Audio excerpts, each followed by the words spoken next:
The man known as Jack Bobo on the street. Officials charge he made a bundle selling heroin smuggled into Chicago through a Nigerian connection to Thailand.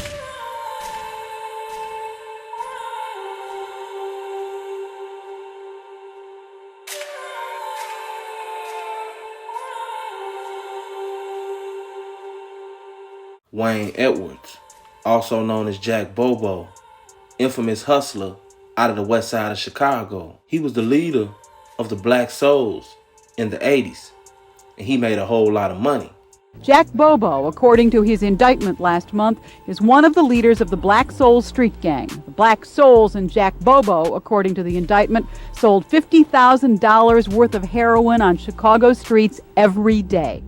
The Black Souls were originally established in the early 60s by a guy that went by the name of King Pee Wee. King Pee Wee would end up being killed in or around the early 70s by the Chicago police. The Black Souls have always been known for getting money, and over the years, they haven't really pledged their allegiance to the People Nation or the Folks Nation.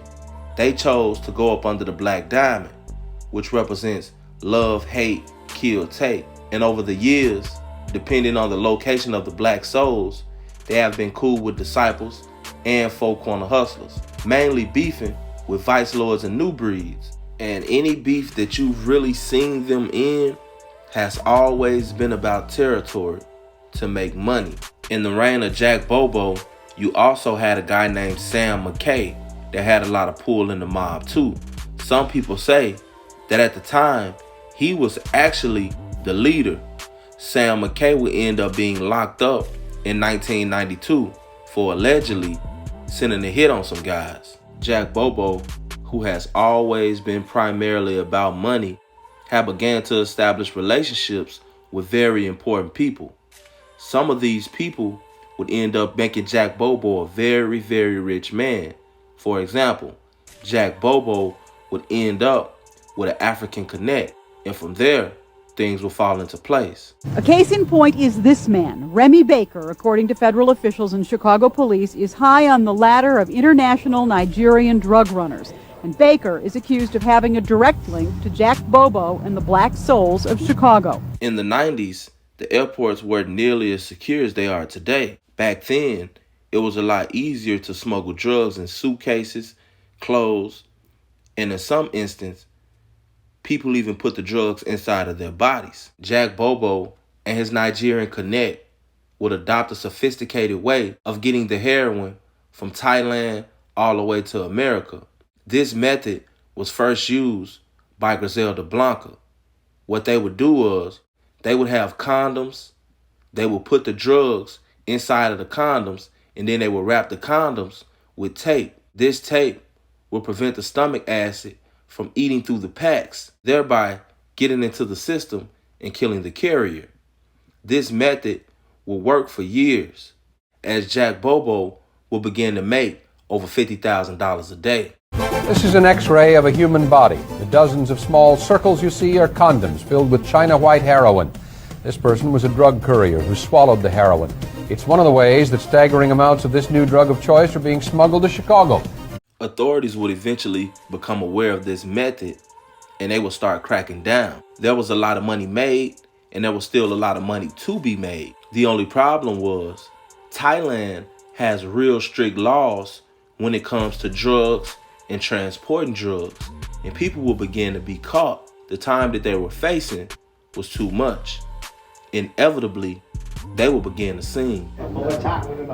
In January of 1992, in an airport in Bangkok, 38-year-old Karen Volosek of Chicago felt the world crash down around her. 5 kilos of pure China white heroin had been built into the walls of her suitcase. She was sentenced to death.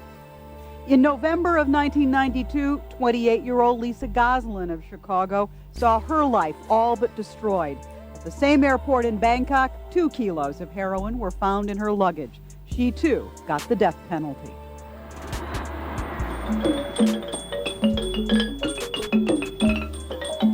There are many reasons to go to Bangkok, Thailand. It is, after all, a window into the world of Southeast Asia, a picture postcard experience of exotic people and places. Not normally included in the tour, however, is the walled and guarded compound of the Klong Prem prison, the now permanent home of 21 American women, including Lisa Goslin and Karen Volosek. Their sentences have been commuted to life. In Thailand, that means your entire life in a horrific prison. It was to that prison that we traveled last month to meet these Chicago women, as well as the Bangkok missionaries who see them most.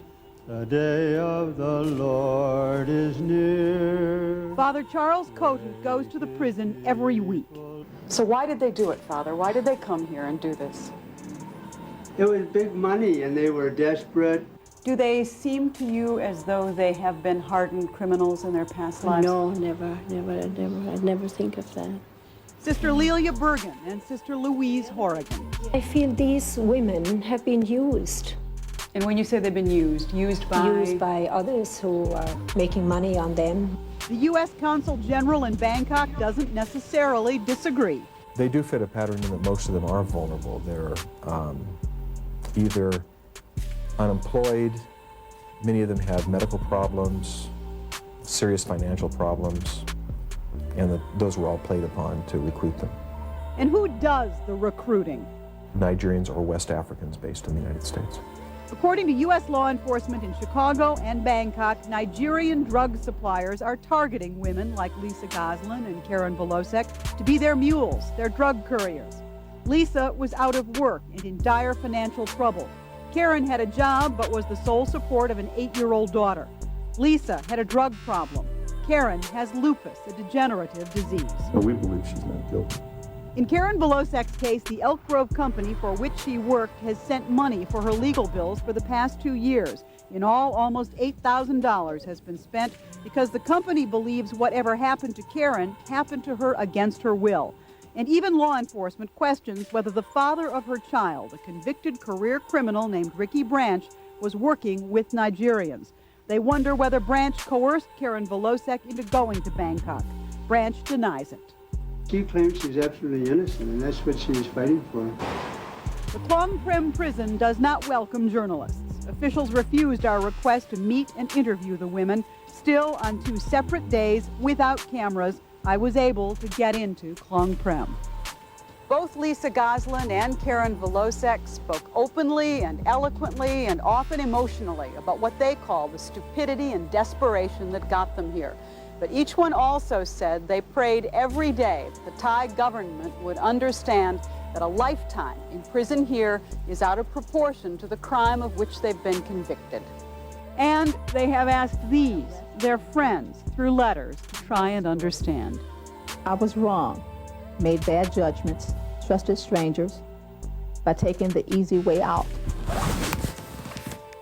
I'm suffering the consequences. I try to keep myself in good spirits, although sometimes it's really hard when I want to go home now. But they can't go home. A unique U.S. treaty with Thailand prevents drug couriers like these 2 women from serving their time at home.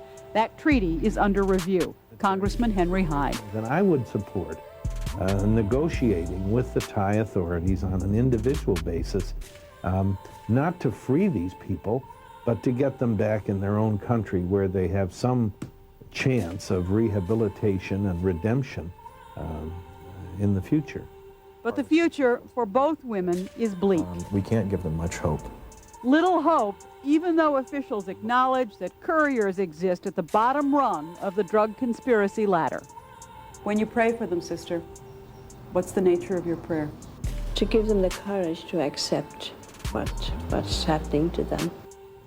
Officials believe the couriers who are caught are usually the small fish. So who are the big ones? Some of them may be right here in Chicago and in the suburbs. The official investigations into Jack Bobo and the Black Souls will begin in March of 1993, when the DEA will be granted permission to use wiretaps and tracking devices to build a case. This was the early 90s, so unknowingly, guys would talk on the phone. They would make a lot of moves that would eventually end up getting the whole team indicted. The defendants and 15 other co-defendants were charged with multiple counts of criminal drug conspiracy.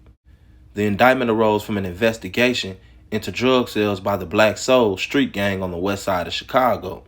The investigation was conducted by the Drug Enforcement Agency, the Internal Revenue Service, and the Chicago Police Department. It included visual surveillance in the area of Walnut Street and Holman Avenue, and visual and telephone surveillance of a resident located at 1346 North Kildare Avenue. Jack Bobo would hustle heroin, or what we like to call it in Chicago, dope, for years with impunity. It wasn't until the suburban areas and the college kids will start coming to these blocks getting this product that the police will really begin looking into it. The police will pull up on Walnut and Holman, and they will see lookouts. They will see guys that were acting as security, and they will see long lines of people coming to buy drugs. People going in, people coming out. Eventually, they would decide that Jack Bobo had to go.